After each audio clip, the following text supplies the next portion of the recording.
Bom dia, amigos, tudo bem? Olha, Romanos 15:15, o que diz? Mas, irmãos, em parte vos escrevi mais ousadamente, como para vos trazer outra vez essa memória, pela graça que por Deus me foi dada.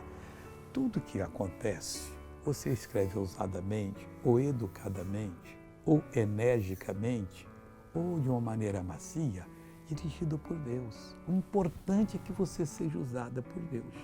E quando você for usado, às vezes, de um modo ríspido, que eu já tive caso assim, você está me ouvindo? Você preste atenção, senão você não vai ser abençoado. E depois a pessoa vem e diz, obrigado. Hein? Aquela sua observação me acordou. Havia uma mulher, uma vez em Realengo, toda vez que eu ia pregar, estou falando em 76, ela fechava o olho e chegava a roncar. Um dia eu vim, pus a mão na cabeça, ela acordou, eu falei, não, fica dormindo, fica o olho fechado. Demora, nunca mais você vai usar essa mulher para dormir. Nunca mais ela dormiu e tornou-se uma bênção. Veja essa pessoa que recebeu uma bênção. Olha que coisa bonita. Isso, não tenha medo, não tenha medo. Olha só, pessoal. Olha só, pessoal.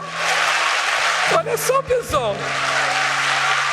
Olha, isso, cabeça erguida. Quando você tem medo, você põe peso na perna, você tem fé, você perna de anjo. Agora quero orar com você, Pai. Eu faço a oração para essa pessoa deixar a timidez agora, o acanhamento, a vergonha e se assumir como um filho de Deus. Em nome de Jesus, todo mal, saia dessa vida e não volte mais. E você diga amém. Bom dia para você.